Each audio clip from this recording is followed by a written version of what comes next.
Le Grand Forum spécial Ligue des Champions, nous sommes ensemble jusqu'à 20h45, jusqu'au coup d'envoi de Lyon-Benfica. Mais juste avant, dans quelques minutes, nous parlerons avec Astrid Guyard qui nous a rejoint sur ce plateau. Bonsoir. Bonsoir. Championne Bonsoir. de France de fleuret. C'est une tronche, vous allez comprendre pourquoi. C'est voilà, une histoire qui me fascine. On en parle juste après les titres avec vous. Et on commence. Effectivement, ça. L'escrime est encore protégé, Astrid Guyard, par le dopage? Alors on est relativement protégé, oui, effectivement. L'escrime est un sport très complet. Et effectivement, il n'y a pas de produit miracle où il suffirait de prendre ce produit pour être à coup sûr un champion, une championne. Donc à partir de ce moment-là, on est protégé. Il ne suffit pas d'avoir des grands muscles, il ne suffit pas d'être uniquement rapide. C'est assez complet. Il faut aussi un esprit d'analyse très pointu. Et ça, le dopage ne le permet pas. Donc effectivement, on est protégé. Pour en revenir à la mésaventure de Frédéric, on est clairement tous confrontés à ce problème au quotidien de vérifier les notices, de ne pas pouvoir se soigner quand on a un simple rhume et on se prépare des mois et des mois pour des compétitions et on attrape un rhume quelques jours avant et là on ne peut pas se soigner, quoi. On en reparle tout à l'heure de l'escrime, jusqu'à 19h. À partir de 19h, ce sera un grand forum. Et que nous avons l'habitude de recevoir des sportifs hors du commun sur ce plateau, et bien c'est encore le cas ce soir puisque nous recevons Astrid Guyard, championne de France de fleuret, qui prépare actuellement les championnats du monde d'escrime. Et en même temps, vous travaillez à la conception de la nouvelle fusée Ariane. Ce qui me fascine parce que là, je me dis, j'en ai parlé autour de moi aujourd'hui. Et la question, c'était toujours la même, c'est mais comment fait-elle? Alors, je crois que ça tient en deux mots, une énorme motivation et beaucoup de rigueur. Je pense que c'est ce qui m'a accompagnée tout au long de mon cursus, que ce soit à mon école d'ingénieur pour obtenir mon diplôme d'ingénieur, et puis depuis que je suis à EADS Astrium, c'est vraiment ça. Il faut une motivation omniprésente, parce que c'est vrai que parfois c'est dur, il faut tenir le rythme. Mais quand on a envie, on peut beaucoup de choses. Vous allez nous dire ce que vous faites exactement chez Astrium, puisque c'est là que vous travaillez. Je voudrais juste avant résumer quand même. Vous êtes diplômé de l'école polytechnique, spécialisé en aéronautique et aérospatiale. Ça, c'est pour tous ceux qui se moquent des sportifs et qui n'ont pas le 10e de ces diplômes. Et là encore, comment avez-vous fait pour concilier de telles études avec du sport de haut niveau ? C'est une organisation? C'est une organisation, et puis j'ai eu la chance de tomber, j'ai fait des belles rencontres en fait avec le directeur de l'école, donc il m'a accompagnée dans ce double projet. Je lui ai présenté ce double projet, il m'a dit: Mademoiselle Guyard, vous m'intéressez, je vais vous aider. Et en fait, donc mon cursus s'est étalé sur 4 ans et demi au lieu de 3 années de cycle ingénieur. Mais vous avez du temps pour les loisirs aujourd'hui encore? Mais bien sûr, et je fais en sorte de garder cet équilibre entre ma vie professionnelle, ma vie sportive et ma vie privée. Et c'est important pour moi, ces trois pôles. J'essaye de garder l'équilibre un maximum. Alors à la fin de vos études, on parle de vos études, à la fin de celle-ci, donc vous intégrez Astrium, qui est une filiale de ADS, le leader mondial de l'aérospatiale. Fasciné par l'espace, par les étoiles depuis toujours. On vous voit là à côté de la fusée Ariane. Vous parlez à qui là? Alors là, en fait, je fais une présentation de ce qu'est une fusée.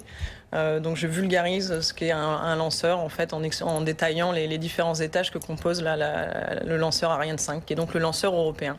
Là, vous combinez à la fois voilà, l'équipement de l'équipe de France d'escrime, voilà, et puis votre profession. Exactement. Vous y faites quoi exactement chez Astrium? Parce qu'on vous a vu de près, donc près de la fusée Ariane. On va voir des images de vous au travail, dans le laboratoire. Je ne sais pas si c'est comme ça qu'on dit, le bureau d'études peut-être. J'ai dit tout à l'heure que vous travaillez à la conception de la nouvelle fusée. Vous faites quoi exactement? Alors moi, je suis au bureau d'études avant-projet dans la conception des véhicules spatiaux du futur. Donc clairement, on va concevoir le design des futurs véhicules spatiaux, que ce soit donc le futur lanceur qui sera le lanceur Ariane 6, ou même des véhicules spatiaux pour les futurs vols habités, avec des coopérations à la fois européennes ou internationales. Vous êtes combien à travailler là-dessus? On est une équipe de 12 personnes. Et ça, c'est un projet qui s'étale sur combien d'années? Alors, Ariane 6 verra le jour aux horizons 2025-2030, pas avant. Et vous y travaillez depuis combien d'années? On a commencé depuis 2 ans. Depuis 2 ans. Voilà. Et alors concrètement, on aimerait savoir comment vous organisez, parce que vous disiez que votre directeur d'école vous a aidé pour allier escrime travail. Votre entreprise le fait également, vous organisez vos journées aussi? Alors je suis en mécénat avec EADS Astrium, donc ça me permet de pouvoir partir à mes entraînements quotidiens et en compétition en Coupe du Monde ou au Championnat du Monde en étant détaché. Le but du jeu, c'est à l'année d'effectuer un mi-temps. Mais alors votre entreprise, c'est au Mureau, je crois, pour ceux qui ne connaissent pas, c'est à 30 km à peu près à l'ouest de Paris. Oui. Et vous vous entraînez l'après-midi à l'INSEP à Vincennes, qui est à l'est de Paris. Voilà. Vous mettez combien de temps? Alors je mets à peu près 1h30, mais ça m'offre l'avantage maintenant de connaître toutes les petites rues parisiennes pour trouver les meilleurs raccourcis. 1h30, pas en ce moment avec les embouteillages. Alors en ce moment, non, il n'y a plus de carburant, donc c'est relativement fluide sur la route. Et dites-moi, vous n'avez jamais eu envie d'abandonner parce que tout ça était vraiment trop lourd? Sur ma première année de maths sup, c'était dur.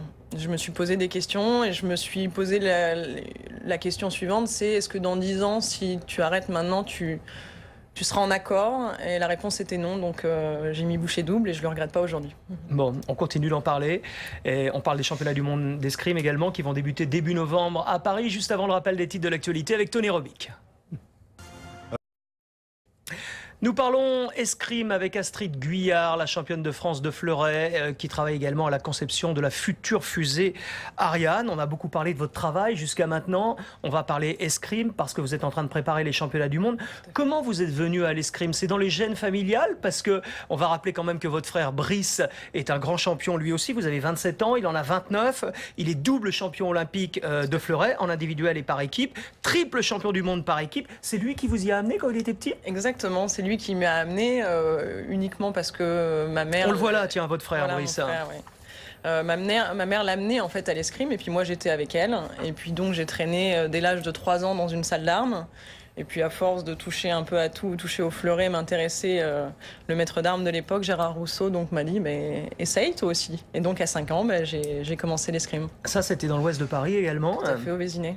Et alors toute la famille est dans l'escrime ou c'est juste vous et votre frère? Alors juste moi et mon frère qui pratiquons et mes parents par contre participent à la vie du club du Vésinet. Et vous supportent? Tout à fait. Vous aviez des idoles, des modèles? Je dis ça parce qu'on avait Laura Flessel sur ce plateau avant-hier, qui elle a 39 ans aujourd'hui. Vous en avez 27 quand vous étiez petite. C'était déjà une idole, Laura, ou pas? Non, je sais pas. Laura, oui, bien sûr.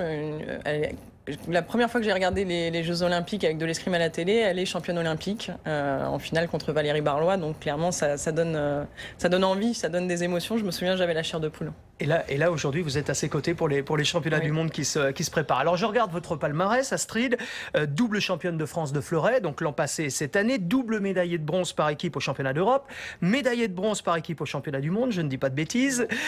Vous pensez que si vous vous étiez consacré entièrement sans ces hautes études à l'escrime, vous auriez pu être, enfin c'est pas terminé, mais peut-être déjà pu être championne olympique en individuel ou championne du monde? Alors on ne refait pas l'histoire, on peut jamais savoir parce que le fait de faire des études et d'avoir une vie professionnelle à côté, ça m'a aussi apporté énormément de choses, mais c'est vrai que j'ai pas pu me consacrer complètement au sport. J'ai dû en permanence gérer cette double vie. J'aurais jamais la réponse. Tout ce que je sais, c'est qu'aujourd'hui, le deal que j'ai fait et le cursus que j'ai eu me convient, quoi. Mais vous y pensez de temps en temps? Il y a des petites pointes de regret ou jamais? Non, il n'y a pas de regret. Vraiment pas. Vous disiez justement votre métier vous permet. Est-ce que votre métier vous a permis de vivre votre blessure assez grave en 2007? C'est ça qui vous a une blessure à la hanche en fait. Je me suis lésé le cartilage de ma hanche droite, qui est donc la jambe avant en escrime, oui, où on vient se réceptionner quand on fait un mouvement de fente. Donc c'est vrai que ça a été une période difficile. La question s'est clairement posée de savoir si j'allais pouvoir continuer ou pas l'escrime. D'avoir un travail à côté, c'est très stabilisant. Ça m'a structuré, ça m'a aussi permis de prendre du recul sur la pratique du sport de haut niveau, où on est parfois la tête dans le guidon, on ne prend pas le temps parfois d'avoir une réflexion par rapport à ce qu'on fait. Donc ça a été important. Parce que vous avez dû changer votre façon de tirer, hein? Exactement, j'ai dû changer ma façon de tirer. Donc ce mouvement dont je vous parlais de fente, aujourd'hui je ne le fais plus. Et ça c'est un deal que j'ai passé encore avec moi-même. L'idée c'est de pouvoir marcher normalement à 50 ans. Il est inacceptable pour moi que j'abîme davantage ma hanche. Donc en fait, je fais un mouvement qui s'appelle la flèche, où je viens me déséquilibrer vers l'avant et c'est ma jambe arrière qui me réceptionne. Donc c'est vrai qu'il a fallu en 2007-2008, au moment des Jeux, réapprendre son sport. Donc ça a été une période de transition assez importante et qui finalement, avec du recul, m'a apporté énormément de choses parce que j'ai gagné en ouverture d'esprit et j'ai gagné en créativité. Et dans l'escrime même, c'est quoi? On est plus offensif quand... Alors, exactement. Le mouvement de la flèche, c'est un mouvement ultime. C'est-à-dire qu'une fente, on peut revenir en garde. Une flèche, c'est une prise de risque maximale. Mais ça correspond très bien avec mon caractère, donc je l'assume complètement. Astrid, les championnats du monde débutent le 4 novembre à Paris, au Grand Palais. Vous avez mis la conception de la prochaine fusée Ariane entre parenthèses pour ces championnats du monde? Voilà, exactement. Donc Astrium me permet de pouvoir m'entraîner là de façon plus intensive. pour justement préparer ce grand événement à la maison. Parenthèse qui dure combien de temps? Qui dure 2 semaines. Ah oui, juste 2 semaines. Vous avez juste 15 jours pour préparer les championnats du monde. Et après, je pourrais reprendre les entraînements quotidiens. Mais c'est assez souple, ça se passe très très bien. Vraiment, c'est un bon système avec EADS Astrium. C'est quoi l'objectif à Paris? D'aller au bout. C'est quoi au bout? Au bout, c'est championne du monde. Voilà, ouais. Individuel et par équipe. Aujourd'hui, je me situe dans les 10 premières mondiales. Donc, j'ai pas le statut de favorite. Mais par contre, on sait bien qu'à un certain niveau, quand on se situe dans les 10 premières, c'est qu'on tient la route. Et clairement, là, j'ai cette ambition. En plus, à la maison, avec mes amis, mes proches. C'est la première fois. On est souvent un sport anonyme, l'escrime. Et là, finalement, on va avoir du public. On va être chez nous, il va y avoir les proches. Et ça, je pense qu'il faut s'en servir justement pour réaliser de grandes choses. Toute la famille Guyard va être là, dans un cadre exceptionnel. Exactement. On en a vu des images, je crois. Hein, Au Grand Palais, ouais. Donc les éliminatoires ont lieu à la Halle Carpentier, mais comme vous êtes tête de série, ce sera directement au Grand Palais. Exactement. Exactement. Et c'est vrai que c'est agréable de se dire, voilà, là, je vais rentrer en lice sur une compétition en sachant que peut-être à la fin de la journée, je peux repartir avec le titre. Et ça, c'est quelque chose d'extrêmement excitant. Alors Laura Flessel était sur ce plateau avant-hier pour nous dire qu'elle continuerait jusqu'aux Jeux Olympiques de Londres à plus de 40 ans. Elle aura 41 ans à ce moment-là, ça vous a surpris?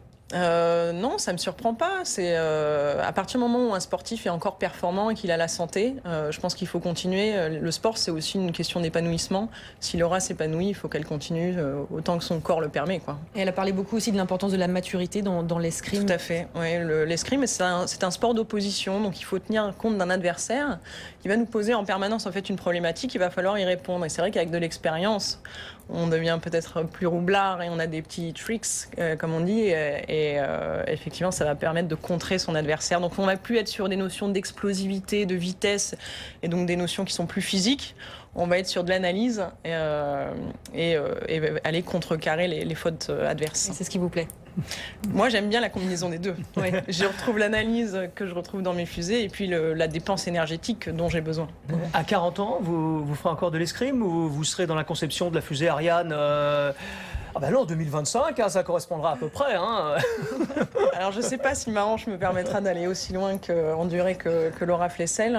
Moi, je me suis fixé comme objectif en 2012, après les Jeux de Londres, de dresser un bilan, de voir où j'en suis, mon état de forme, et puis de prendre une décision à ce moment-là. J'aurai 29 ans, j'aurai un large choix encore devant moi. Bon, dites-moi, pour les championnats du monde là, qui se préparent à Paris, tous les ingénieurs de ADS, d'Astrium vont être derrière vous, vont être au Grand Palais? Alors oui, le service communication d'Astrium a pris 100 places, 50 pour l'épreuve individuelle, 50 pour l'épreuve par équipe, donc le 7 et le 10 novembre, pour venir m'encourager, donc ça va être sympa. On vous souhaite la tête dans les étoiles hein, pour ces championnats du monde. On sera derrière vous et puis vous revenez nous voir, médaille ou pas, sur ce plateau après. Volontiers. Un petit mot avant